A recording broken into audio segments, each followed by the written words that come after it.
हमारा ये है कि जैसे अपना जितने भी निवेशक बेचारे जो परेशान आज से 2014 से कंपनी बंद कर दिया गया है, जिसको चिट फंड नाम दिया गया है। चिट फंड नाम नहीं था, ये कंपनियों का नाम था, चल रही थी और सभी कंपनियां बाकायदा पैसा वापस कर रही थी। लेकिन जैसे मोदी का कार्यकाल आया 2014 में, उन्होंने चिट फंड नाम घोषित करके सारी कंपनियों को बंद कर दिया। बंद करने से हमको कोई रंजिश नहीं है, कोई गिलासिप नहीं, उसका कोई भी कारण होगा, हमको उनसे मतलब नहीं। हमको पब्लिक का पैसा जो फंसा है, हमारा पैसा जो फंसा है, निवेशकों का जो पैसा फंसा है, वो वापसी मिलना चाहिए। पहले उसको वापसी कराते, फिर बंद करते। बंद कर दिए हैं, ठीक है। उसके तहत अपना एक कानून भी बनाया है, वर्ष एक नाम है उसका। वर्ष एक कानून के अंदर उसको 180 दिन में पैसा वापसी का गारंटी दिया गया है। उस कानून को लागू करें। पैसा कहाँ पे है? पैसा पूरा हमारा जो जितना भी खाते में था, सरकार के खाते में है, वो सब फ्रीज कर दिया गया है। तो अभी ये जो पैसा है वो रिजर्व बैंक में नहीं है, कोई बैंक में नहीं है, ये फाइनेंस मिनिस्ट्री के अंडर पे है। हाँ। तो ये फाइनेंस मिनिस्ट्री कम से कम पूरे भारत देश में 50 करोड़ से ज्यादा लोग ठगी के शिकार 50 करोड़ 50 करोड़ से ज्यादा लोग ठगी का शिकार हुए हैं। और ठगी नहीं था, 5 कंपनियां थी इसके अंदर, कई कंपनियां थी इसके अंदर। कंपनी का नाम बताइए। सागा कंपनी, साई प्रसाद, सागा की 7 कंपनी, गरिमा रियल एस्टेट से इस कंपनियों के माध्यम से जमा किया गया है। हाँ। जो अभी सरकार सीज कर चुकी है, उस पैसे को पब्लिक में एक एक पाई वापस कर दे, हमारी मांग यही है और कुछ नहीं। वर्ष एक कानून बनाए हैं, उसके नियम के तहत कानून को उसमें वापसी करें। हमको अलग से उसमें कोई लड़ाई और झगड़ा नहीं है। सरकार से हमें बस यही मांग है कि वर्ष एक कानून लागू करें, जल्दी करें। उड़ीसा में आज पैसा मिलना शुरू हो चुका है पब्लिक का। उड़ीसा सरकार ने बोला कि मोदी गारंटी योजना के तहत हमने वो निकाला था योजना, उसके तहत हम वापसी कर रहे हैं। तो उड़ीसा में वहाँ पर जो है इन्होंने कलेक्टर साहब, SDM, तहसीलदार और जब जो कोरोना काल आया तो स्वास्थ्य विभाग के लिए हमारे यहाँ की कंपनी के मैनेजर ने एम्बुलेंस गिफ्ट की स्वास्थ्य विभाग के लिए। तो वहाँ उनके डॉक्टर और SP साहब, कलेक्टर साहब, तहसीलदार, सारे अधिकारीगण वहाँ मौजूद रहे। तो जब से हमारे सारे लोगों, पढ़े लिखे लोगों को तो कभी विश्वास जाग गया कि जहाँ जब पूरी सरकारी अथॉरिटी काम कर रही है, सब इनका उद्घाटन कर रहे हैं, तो निश्चित ही इसमें सत्यता है। और जब कोई ऑनलाइन देखता था तो उसकी पंजीकरण सरकार से रजिस्टर्ड पाया जाता था। तो सब लोगों ने भरोसा किया और सारे गरीब लोगों ने या सभी लोगों ने पैसा अपना जमा किया और आज तक वो पैसा घर जड़ गया। हमारे एजेंटों ने आत्महत्या की, इसी कारण से हम सब लोग इकट्ठे हुए। तो कितने क्या मांग है सरकार से? क्या मोदी से क्या चाहते हैं आप लोग केंद्र सरकार से? हम सरकार से ये चाहते हैं कि हमारे सभी गरीब आदमियों का पैसा दिया जाए और एजेंटों की सुरक्षा की जाए, क्योंकि पैसा एजेंट ने उठाया है तो बड़े ऊपर के लोगों को कोई नहीं समझता। हमारी माताएं बहनें एजेंट थी, हमारे भाई साहब। कितने पैसा घोटाला हुआ? घोटाला तो बहुत करोड़ों में हुआ, हजारों करोड़। हम आदर्श क्रेडिट कोऑपरेटिव कंपनी में काम कर रहे थे, ग्रुप का ये। हाँ आदर्श। और वहाँ जो है सर पैसा जो है बताया कि मतलब कंपनी में जुड़ जाइए और उसके बाद जो है यहाँ पायरेंसी बहुत है, बहुत क्लियर है। उसके बाद जब पेमेंट हो रहा था, फिर बाद में जो है कंपनी बंद कर दी गई और सबका जो है पैसा जो है मिल नहीं रहा है। सब परेशान है लोग और एजेंट को भी परेशान कर रहे हैं। रजिस्ट्रेशन नंबर देके खोली गई थी कंपनी, अच्छी भली चल रही थी, पेमेंट हो रहा था। बाकी 14 और 15 से जैसे मोदी सरकार आई, 3 लाख कंपनी एक दिन में बंद कर दी गई। मोदी सरकार कहते हैं मैंने 3 लाख कंपनी बंद करी, किसी की चूनी निकली। तो मोदी सरकार ने जब कंपनी बंद करी तो हमें उससे कोई लेना देना नहीं, पे पब्लिक का पैसे देना चाहिए पहले। जब रजिस्ट्रेशन नंबर दे के कंपनी चालू करिए, PACL है, GCA मार्केटिंग है, अन्य KBCL है, आदर्श है, कोऑपरेटिव है, अन्य प्रकार की कंपनियां हैं कि 3 लाख कंपनी एक दिन में बंद करने का मायना रखती है। सब बेरोजगार हो गए। अधिकतर सबसे ज़्यादा पहले एजेंट लोगों के ऊपर मार पड़ी है। एजेंट लोगों का हमें चाहते हैं कि गवर्नमेंट सबका भुगतान करे, एजेंटों की सुरक्षा करे और एजेंटों के लिए जैसे पब्लिक के पैसे लाते थे, एजेंट को लाते थे, कंपनी में जमा करके पब्लिक को रसीदें देते थे। बाकी पार्टी हैं जो पब्लिक एजेंट को ही जानती है, कंपनी को बहुत कम जाके जानते हैं किस में जमा कर रहे हैं, किस में नहीं कर रहे। ये हमारे लिए रसीदें दे रहे हैं।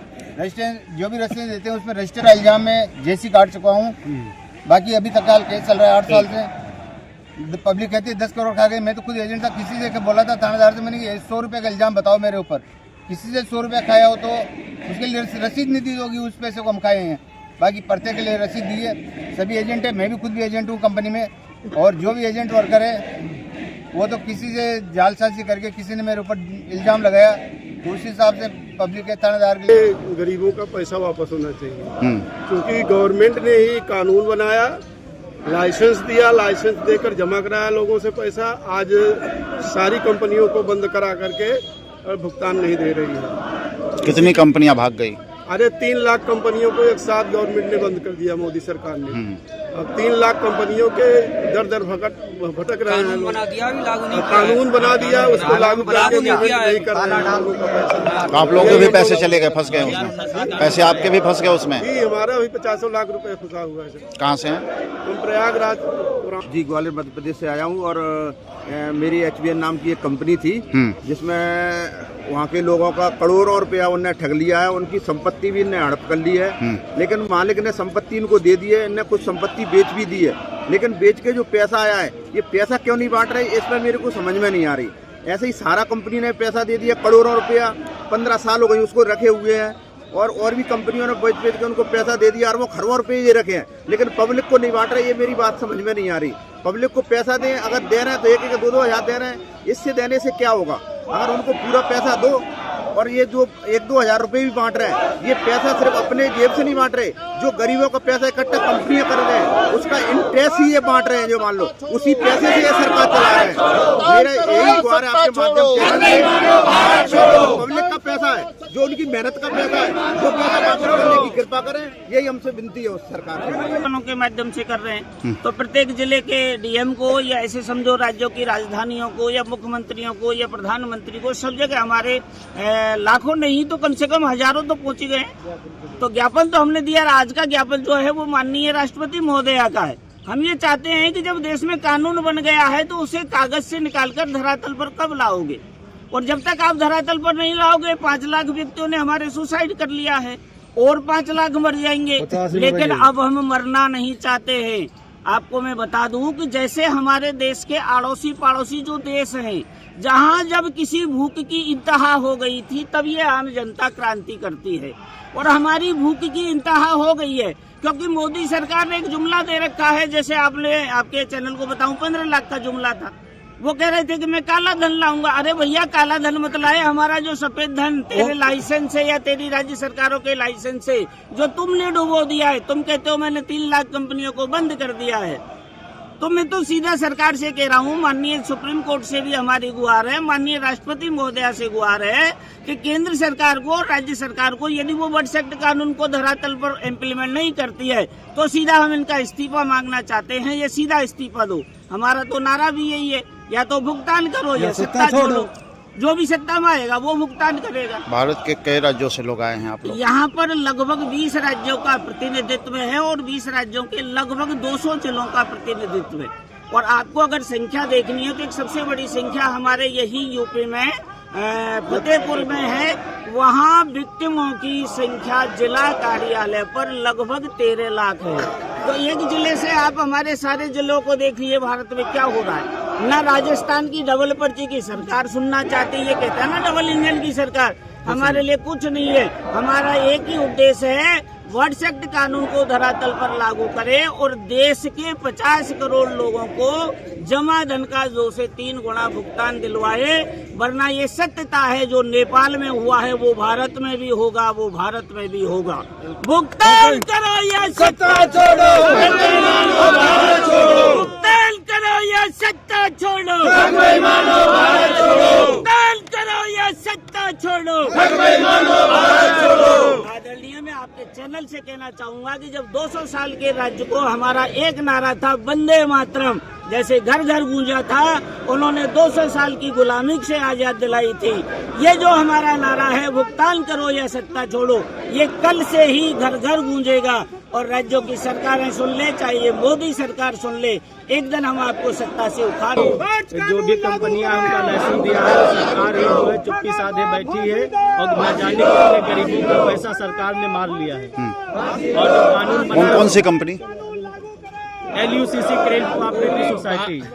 पूरे भारत देश से लगभग 3.5 लाख कंपनियों के द्वारा जो ठगी की गई है, उसको लेकर के भारत सरकार ने कानून बनाया, वर्ड्स एक्ट 2019, उस कानून के तहत सभी निवेशकों का भुगतान होना है। लेकिन सरकार 2019 में कानून बनाने के बाद आज 7 साल पूरे हो रहे हैं, अभी तक के इस कानून का इम्प्लीमेंट नहीं किया गया है। उसी को लेकर के आज पूरे देश से हमारे ठगी पीड़ित साथी आज जंतर मंतर पर प्रोटेस्ट कर रहे हैं। और अगर ये कानून लागू नहीं हुआ तो हम लोग ये बहुत ही व्यापक रूप से धरना प्रदर्शन करेंगे और सरकार को उखाड़ फेंकने का काम करेंगे। सरकार को ज्ञापन दिया आपने? बहुत से बार हम लोग दे चुके हैं, अब तक के कई बार हम लोग यहाँ जंतर मंतर पर भी धरना प्रदर्शन कर चुके हैं, ज्ञापन कार्यक्रम कर चुके हैं, लेकिन अभी तक के इस पर कोई भी सुनवाई सरकार की। जो भी गरीबों का पैसा है वापस करे, नहीं तो एक दिन ऐसा भूचाल आएगा कि इनको उखाड़ के फेंक दिया जाएगा।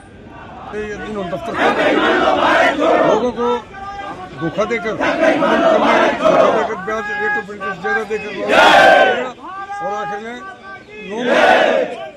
24 में दफ्तर बंद करके भागे। सारा जनता का पैसा, गरीब आदमी का पैसा भागे। कितने लोग इफेक्टेड हुए? कम से कम हमारे सोनपुर से लाखों आदमी इफेक्टेड हुए। लाखों एक ही कंपनी से, एक ही कंपनी। वो मतलब ये भी कह सकते हैं कि हमारी चुनौती में अभी उतना बल नहीं है जिससे सरकार डरे। हमारी संख्या कम रह जाती है। ये जो समस्या है 50 करोड़ लोगों से जुड़ी हुई है, लेकिन इसमें 1 लाख लोग भी आ नहीं पाते हैं। जिस दिन 1 लाख से ऊपर जब ये चुनौती बन जाएगी हमारी, उस दिन मोदी सरकार इसको गंभीरता से ले लेगी। आश्वासन की जहाँ तक बात है तो आश्वासन नहीं, बाकायदा कानून बना दिया है पार्लियामेंट ने इनके भुगतान की गारंटी का।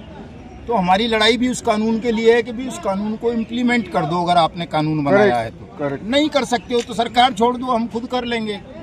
एसटी में शासन के जितने भी अंग हैं, चाहे सुप्रीम कोर्ट हो, सुप्रीम कोर्ट नहीं मतलब न्यायपालिका, उसमें सुप्रीम कोर्ट भी इंक्लूड होता है, या विधायिका हो या कार्यपालिका हो या प्रशासन हो।